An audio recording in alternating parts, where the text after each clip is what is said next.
Maybe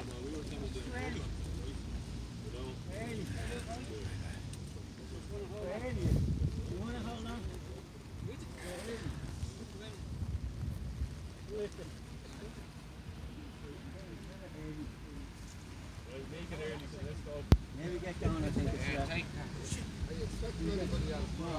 She was very told we can't do it early. You're a bad name for early.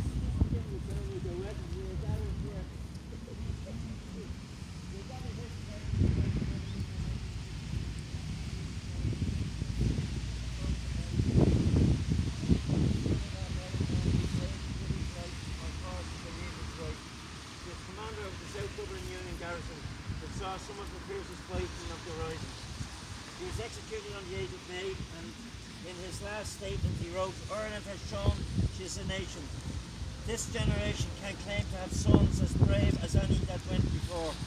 And in the years to come, Ireland will honour those who risked all for the honour at Easter 1916. Today we pay honour to Eamonn Ceannt, and we also remember today all our fallen comrades who sacrificed so much. 100 years have passed, and I don't think the signatories of the proclamation would have thought 100 years on our country would still be divided and 6 of our counties would be occupied by the British. Guns have been taken out of Irish politics, but because Sinn Féin believe we can achieve what the blood of our comrades was shed for, we can achieve this through the ballot box. The 1916 proclamation is our guiding principle, based on equality for all our citizens, and Sinn Féin are the only party that will deliver what our comrades dreamt of, and a united socialist republic. And I ask now Angus or Snoddy or TD for the area to say a few words. I'll be brief, given the day that's in it, and brief doesn't necessarily mean 1 or 2 minutes. Every year we gather here, and it's appropriate that we remember kind of one of the main characters of the 1916 Rising, Eamonn Ceannt. He's often forgotten about. The main leaders like James Connolly and Pádraig Pearse are remembered. Others, if you ask them up to this year, they wouldn't be able to remember the signatories, they wouldn't be able to remember all of those who were executed. And I think it's very fitting that this year kind of the names of those who were different leaders in different garrisons and also who are leaders outside of Dublin are once again coming to the fore.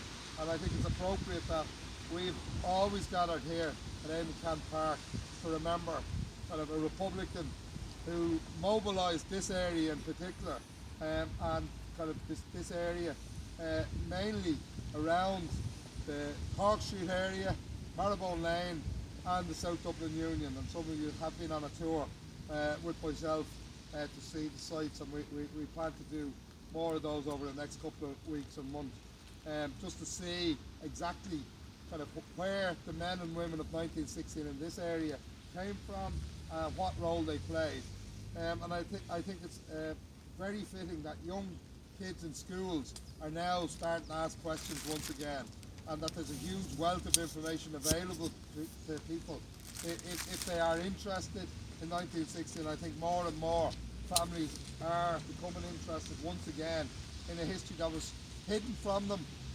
denied them for many generations because of this state. And I think that's something that we have to continue to ensure that it will never happen again, is that the state revises history or puts Irish militant republican history to one side in support of revenue-ism. And we've seen some of that kind of even this week, where you have a big banner on the Central Bank in Dame Street or in College Green, kind of which is promoting the lives of John Redmond, the lives of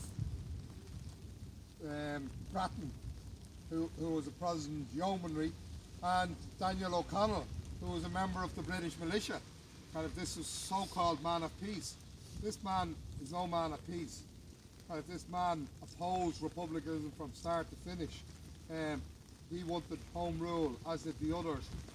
The only person who is appropriately remembered on that banner is Parnell, who was in fact an IRB man, but they won't tell you that.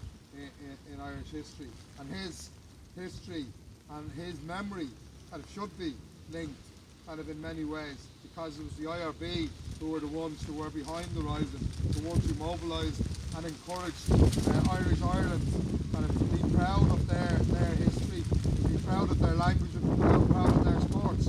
So that's what Remembering 1916 is about. It's not just about remembering the battle kind of in that special week in our history in 1916. It's about everything that went beforehand and everything that kind of, if you want, came afterwards. The vision, the embracing of everything in the proclamation, sports, kind of the Irish language, kind of the vision about equality, and the vision of everyone in our society being equal. And it's a hard vision to implement, but it's something we have to strive for. But it's also, as was said by Ray when he was introducing it, is the fact that one of the main things in the proclamation, in the vision of 1916, is that we would have a united Ireland. And you don't have that, and that's one of the key visions. But while we're building towards United Ireland, we rebuild the Irish Ireland spirit that was there prior to 1916 and afterwards, and that we undo the damage that counter-revolution in many ways has done to that spirit kind of since 1922. So I'm not going to go on much longer. Ray is in charge of saying I get wet there. No problem to me.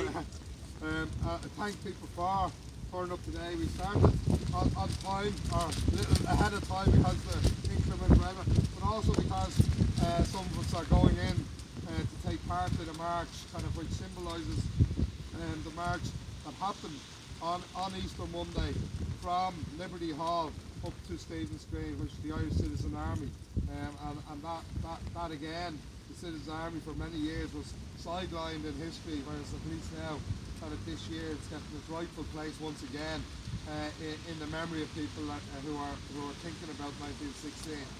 A group that was set up to defend the workers and who amalgamated with the Irish Volunteers to become the Army of the Irish Republic, or as those who were in Frongoch named it the IRA, and I think that was a seminal moment kind of where all of those Republican militant groups came together under the one vision, and that was the proclamation, and stayed together thereafter. So,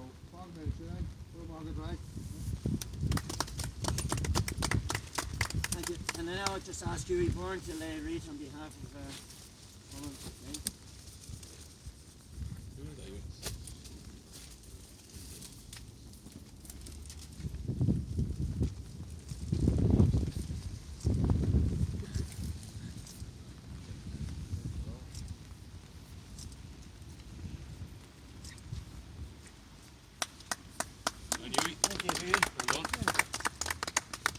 And that's about it. Sandra, thanks for coming, and the rest of you, thanks for coming. As I say, there's a commemorations meeting at Liberty Hall at 11. So if you can get there for 11:30 Sinn Féin time, we'll probably be on time. Hey, not Crumlin Sinn Féin time. No. We're always on the ball. So again, thank you very much for coming. Okay. Thank you. You want Quickest commemoration.